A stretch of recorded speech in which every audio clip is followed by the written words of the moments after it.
ಆಟಿಟೊಂಚು ದಿನ ತುಳು ಭಾಷೆಯಲ್ಲಿ ಭಾರಿ ಸೆನ್ಸೇಷನ್ ಕ್ರಿಯೇಟ್ ಮಾಡಿರೋ ಸಿನಿಮಾ. ಬಹುನಿರೀಕ್ಷಿತ ಸಿನಿಮಾದ ಟೀಸರ್ ಬಿಡುಗಡೆ ಅದ್ಧೂರಿಯಾಗಿ ನಡೆಯಿತು. ವಿ4 ನ್ಯೂಸ್ನ ಯೂಟ್ಯೂಬ್ ಚಾನೆಲ್ನಲ್ಲಿ ಸಿನಿಮಾದ ಟೀಸರ್ ಬಿಡುಗಡೆಗೊಂಡಿತು.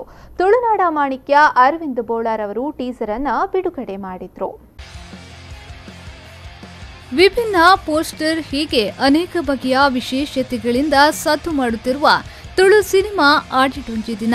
ಈಗಾಗಲೇ ಸಂಚಲನ ಮೂಡಿಸಿರುವ ಆಟಿಟೊಂಚು ದಿನ ಚಿತ್ರದಲ್ಲಿ ತುಳುನಾಡಿನ ಪ್ರಸಿದ್ಧ ಕಲಾವಿದರು ನಟಿಸಿರುವುದು ಎಲ್ಲರಿಗೂ ತಿಳಿದಿರುವ ವಿಚಾರ. ಇದರಲ್ಲಿ ಮತ್ತೊಂದು ವಿಶೇಷ ಎಂದರೆ ತುಳುನಾಡ ಮಾಣಿಕ್ಯ ಅರವಿಂದ್ ಬೋಳಾರ್ ಅವರು ಡಿಫರೆಂಟ್ ಲುಕ್ನಲ್ಲಿ ಕಾಣಿಸಿಕೊಂಡಿದ್ದಾರೆ. ಎಲ್ಲ ಚಿತ್ರಗಳಲ್ಲೂ ವಿಭಿನ್ನ ಕಾಮಿಡಿ ಗೆಟಪ್ನಲ್ಲಿ ಕಾಣಿಸಿಕೊಂಡಿದ್ದ ಅರವಿಂದ್ ಬೋಳಾರ್ ಅವರು ಈ ಚಿತ್ರದಲ್ಲಿ ಖಡಕ್ ವಿಲನ್ ರೋಲ್ನಲ್ಲಿ ಎಂಟ್ರಿ ಕೊಡ್ತಾ ಇದ್ದಾರೆ. ಆಟಿಟೊಂಚು ದಿನ ಚಿತ್ರದ ಅರವಿಂದ್ ಬೋಳಾರ್ ಅವರ ಇಂಟ್ರೋ ಟೀಸರ್ ಇಂದು ಸಂಜೆ 6 ಗಂಟೆಗೆ ವಿ4 ನ್ಯೂಸ್ನ ಯೂಟ್ಯೂಬ್ ಪೇಜ್ನಲ್ಲಿ ಬಿಡುಗಡೆಗೊಂಡಿತು. ತುಳುನಾಡ ಮಾಣಿಕ್ಯ ಅರವಿಂದ್ ಬೋಳಾರ್ ಅವರೇ ಟೀಸರ್ ಅನ್ನ ಬಿಡುಗಡೆಗೊಳಿಸಿದ್ರು. ನಮಸ್ಕಾರ.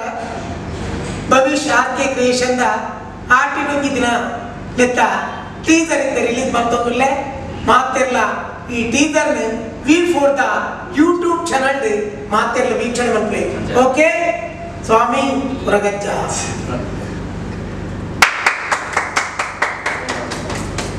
ಆನಿ ರಾತ್ರಿ ಒಂಜಿ ಘಟನೆ ನಡತಂಡು. ಆ ಎಲ್ಲ ಪುಟ್ಟಿಯೇ ಆ ಜಾಗೆಲ್ಲ ಪುಟ್ಟುಂಡು. ತಿರುಗಿಯೇ ಕಡೆ ಕೊಂಜಿ ದಿನ ಇಡೀ ಕುಡ್ಲನೆ ತಿರ್ಗಾಯೆ ಇತ್ತೆ ಐನ್ನೆ ಪಿಲಿ ಫೀಲ್ಡ್ ಎಂಟ್ರಿ ಕೊರೊಂದುಂಡು.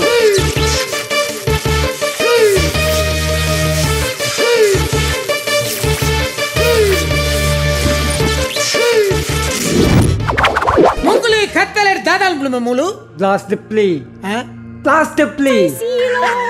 ಏತು ಪಾಪ ಈ ಜನ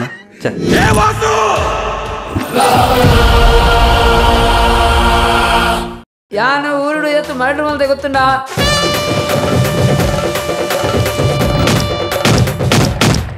ಆಟಿಟೊಂಚು ದಿನ ಟೈಟಲ್ ವಿಭಿನ್ನವಾಗಿದ್ದು ಚಿತ್ರದ ಬಗ್ಗೆ ಸಾಕಷ್ಟು ನಿರೀಕ್ಷೆಗಳಿವೆ. ಚಿತ್ರವು ಡಿಸೆಂಬರ್ 6ರಂದು ತೆರೆ ಕಾಣಲಿದೆ. ಭವಿಷ್ಯಾರ್ಕೆ ಕ್ರಿಯೇಷನ್ಸ್ ಲಾಂಛನದಲ್ಲಿ ತಯಾರಾದ ಆಟಿಟೊಂಚು ದಿನ ತುಳು ಸಿನಿಮಾ ಮುಂದಿನ ತಿಂಗಳು ತೆರೆ ಮೇಲೆ ಬರಲು ಸಿದ್ಧತೆ ಮಾಡಿಕೊಂಡಿದೆ. ರಾಧಾಕೃಷ್ಣ ನಾಗರಾಜ್ ಮತ್ತು ಚೈತ್ರ ರಾಧಾಕೃಷ್ಣ ಚಿತ್ರ ನಿರ್ಮಿಸಿದ್ದು, ಆಕಾಶ್ ಹಸನ್ ಸಹ ನಿರ್ದೇಶನ ಹಾಗೂ ಕಾರ್ಯಕಾರಿ ನಿರ್ಮಾಪಕರು. ಈ ಸಿನಿಮಾವನ್ನ ಆರಂಭದಲ್ಲೇ ಹ್ಯಾರಿಸ್ ಕೊಣಾಜಿಕಲ್ ನಿರ್ದೇಶಿಸಿದ್ರು. ಆದರೆ ಅವರು ಅಪಘಾತದಲ್ಲಿ ಮೃತಪಟ್ಟ ಕಾರಣ ಪ್ರಸ್ತುತ ಎಎಸ್ ವೈಭವ್ ಪ್ರಶಾಂತ್ ಅವರು ನಿರ್ದೇಶನದ ಜವಾಬ್ದಾರಿಯನ್ನ ವಹಿಸಿಕೊಂಡಿದ್ದಾರೆ. ಕೋಸ್ಟಲ್ ವುಡ್ನಲ್ಲಿ ಬಹು ನಿರೀಕ್ಷೆ ಮೂಡಿಸಿರುವ ಬೆರಳಿಕೆ ಸಿನಿಮಾಗಳ ಪೈಕಿ ಆಟಿಟೊಂಚು ದಿನ ಕೂಡ ಒಂದಾಗಿರುವುದು ಸಿನಿಮಾದ ಬಗ್ಗೆ ಈಗಾಗಲೇ ಕುತೂಹಲ ಶುರುವಾಗಿದೆ. ಬ್ಯೂರೋ ರಿಪೋರ್ಟ್ ವಿ4 ನ್ಯೂಸ್ 24/7 ಮಂಗಳೂರು.